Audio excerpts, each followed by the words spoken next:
are 18 hours in a dress of an iconic Disney princess, I deserve to be paid for every hour that it is streamed online.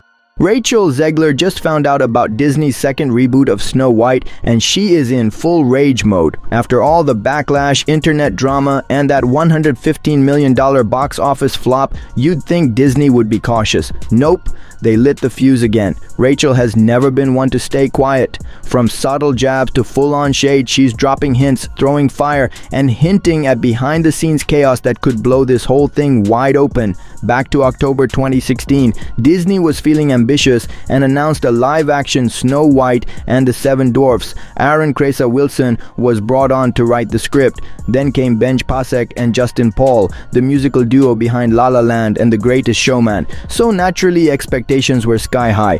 Glitter, jazz hands, forest animals, what could go wrong? Fast forward to May 2019. Mark Webb, yes, the guy behind The Amazing Spider-Man, was tapped to direct. People were hyped, but also confused. Directing Spider-Man swinging through NYC is one thing. Talking animals and evil queens, whole different fairy tale vibe. Still, things moved forward, and for a moment, it looked hopeful. In June 2021, Twitter did what it does best, explode. Disney announced Rachel Zegler as Snow White. She'd wowed audiences in West Side Story, so some fans were thrilled. Then came November. Gal Gadot, aka Wonder Woman, was cast as the evil queen. Honestly, iconic. Who wouldn't want to see Gal Gadot smirking in a dark cloak while talking to a mirror? You're not playing Snow White. You're playing the iconic evil queen. In early 2022, Disney made a bold creative choice that left fans both intrigued and bewildered. There would be no Prince Charming in this retelling of Snow White. Instead, the studio introduced a completely new character, a Robin Hood-style adventurer named Jonathan, played by Andrew Burnap. This wasn't just a casting switch-up, it was a whole reworking of the classic fairy tale dynamic. The studio made it clear that this Snow White was not waiting around to be rescued, she was leading her own journey. The romantic fairy tale formula, once the heart of Disney's brand, was officially being rewritten, and while some praised the move for modernizing the story, others saw it as erasing the charm that made the original special. Aggressive in one way, but you're still making that f***ing backward story of seven dwarves living in a cave. What the f*** are you doing, man? As production moved forward, the team faced a major setback in March 2022. A fire broke out on the set during filming. The damage was significant, forcing delays and raising safety concerns. Thankfully, no one was injured, but the incident disrupted the already tight schedule and added pressure to an already ambitious project. Despite this, the cast and crew powered through, and filming officially wrapped by July 2022. Elaborate sets, heavy use of green screen, and sweeping cinematic effects had all been built up with the intention of creating something truly magical. But the fire was just the beginning of a string of challenges that would haunt this production until the very end. Just as the fire incident settled, another controversy surfaced, this time involving the very foundation of the original story, the Seven Dwarfs. Peter Dinklage, a prominent actor and advocate for representation in the entertainment industry, publicly criticized Disney for perpetuating outdated stereotypes. His remarks sparked a widespread conversation, prompting Disney to quickly respond. The studio announced that the characters would be reimagined as magical creatures to avoid reinforcing harmful tropes. But instead of solving the issue, this decision stirred new frustrations. Members of the dwarfism community argued that Disney had missed an opportunity to cast actors with dwarfism in meaningful roles. I mean that it's no longer 1937, and we absolutely wrote a Snow White that is not going to be saved by the prince. She's not going to be saved by the prince, and she's not going to be dreaming about true love. She's dreaming about becoming the leader she knows she can be. The studio, caught between criticism from all sides, tried to walk a fine line, but the damage to public perception had already been done. Back when Rachel Zegler was first announced as Snow White in 2021, the internet erupted with instant reactions. Some hailed the casting as a refreshing update, a symbol of long overdue diversity in Hollywood. For many, seeing a Latina actress take on one of Disney's most iconic roles was a moment of celebration. But not everyone was cheering. A wave of backlash followed from those clinging to traditional depictions of the character.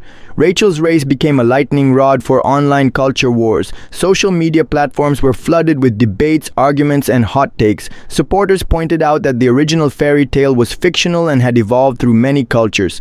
Critics, on the other hand, accused Disney of pandering or rewriting the classics. And I can only hope that despite my flaws, and despite my cracks and my breaks, and there are many of them,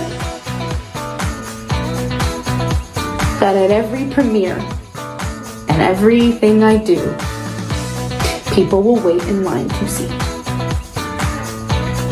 Whether in support or in protest, one thing was clear: Rachel's casting had turned Snow White into a political and cultural battleground. Rachel didn't stay silent amid the chaos. In interviews and public appearances, she leaned into her stance with unapologetic confidence. She spoke about the importance of representation and how beloved Snow White was within Spanish-speaking communities. Her version of Snow White, she said, would be empowered, independent, and unafraid to speak her mind. Rachel made it very clear that this princess wasn't going to spend her life waiting for a man to save her. Instead, she was going to lead her own adventure, make her own decisions, and rewrite what it meant to be a Disney heroine. To some, it was inspiring. To others, it was infuriating. But through it all, Rachel remained outspoken and committed to her version of the character. The tipping point came quietly at first. A sit-down interview in 2022 that didn't seem like it would cause a storm. But once the footage dropped, the shockwaves were immediate. Rachel Zegler, seated with confident poise, began discussing her role as the new Snow White. It was supposed to be a conversation about her excitement, her vision, and her gratitude for taking on a beloved character. Instead, it became the moment everything shifted. She referred to the original 1937 animated film as extremely dated, a phrase that triggered instant backlash among Disney traditionalists. It wasn't just the wording, it was the tone, calm, firm, and unapologetic. She went on to call the prince weird, emphasizing how little sense it made for Snow White to fall in love with someone she barely knew. Rachel made it very clear that her version of the princess would not be waiting around for a man to save her, nor would she be swooning in a glass coffin. Her Snow White had agency, ambition, and a voice that wouldn't be silenced. For some, it was a breath of fresh air, a young actress challenging the outdated gender roles embedded in classic tales. For others, it was blasphemy. Fans of the original story felt she had disrespected a legacy that defined Disney's golden era. Clips from the interview spread like wildfire. Dating, a lot of hard work has gone into this film, but so much love, truly, speaking for myself and also for the filmmakers behind it. The backlash wasn't just passionate, it was personal. People weren't just criticizing her take on the story, they were calling her arrogant, out of touch, even ungrateful. The flames of controversy hadn't yet cooled when another layer of drama unfolded, and this time it wasn't about dwarves or fairy tale logic, it was about geopolitics. In August 2024, Disney finally dropped the teaser trailer for Snow White. The internet predictably exploded with reactions ranging from awe over the visuals to confusion about the missing dwarfs. But then Rachel posted on social media. What started as a promotional post quickly took a sharp turn when she ended it with two words: Free Palestine. It was just those two words, but they were loaded, especially given the political climate. It didn't take long for fans to connect dots. Rachel was starring opposite Gal Gadot, an Israeli actress who had previously voiced her support for Israel during earlier conflicts. The tension between the two actresses, once rumored to be creative differences, suddenly took on a very real and very political edge. Social media turned into a war zone. Hashtags exploded, videos were dissected for signs of tension, and fan pages turned into forums for global debates. One side praised Rachel for using her platform to speak up for human rights. The other accused her of being insensitive, inflammatory, and divisive. The fallout was swift. Public relations experts could barely keep up. Disney stayed silent, trying not to pour gasoline on the fire. Meanwhile, Rachel's followers grew by the thousands. But so did her critics. Suddenly, Snow White wasn't just a movie. It was a lightning rod for a political divide Disney never wanted to be part of. Just when it seemed the situation couldn't spiral any further, the internet did what the internet always does. It started digging. Within days of Rachel's Free Palestine post going viral, screenshots of her old tweets surfaced. Many of them were blunt political takes. She had roasted former President Donald Trump, taken jabs at his supporters, and shared opinions that, while not unusual for a politically aware Gen Z actress, were now being seen in an entirely new light. What might have passed as activism just a few years ago now became fuel for her critics. These old tweets were reposted, clipped, and stitched into viral TikToks. The narrative morphed again. No longer was Rachel just the actress who called the prince weird. She was now being painted as a Hollywood elitist with a political agenda. Her fans tried to defend her, pointing out that many of her views were consistent and came from a place of principle. But context didn't matter anymore. The headlines had already written themselves. Under growing pressure, Rachel issued a statement. It wasn't defensive, but it wasn't a complete retreat either. She apologized for any pain her words may have caused and emphasized her desire for peace and understanding. Still, for many, the apology came too late. The discourse had shifted from disappointment over a film to a cultural war centered on a single actress. All the public drama eventually bled into the private realm. As insiders began talking, it became clear that the tension wasn't just online. Behind the scenes, things were off. People on set reportedly described an atmosphere that turned from buzzing excitement to icy awkwardness. Rachel and Gal were rarely seen interacting outside of what was strictly necessary. Whatever mutual respect may have existed in the beginning had seemingly vanished by the time post-production started. Disney, desperate to hold the project together, made logistical decisions that spoke volumes. Interviews were scheduled separately. Promo appearances were carefully managed. Red carpet events had the two leads standing at a noticeable distance, their smiles never quite reaching their eyes. There were whispers of added security for Gal after receiving threats, while Rachel had become the center of an internet storm too volatile to ignore. The lack of chemistry was noticed not just in person but on screen.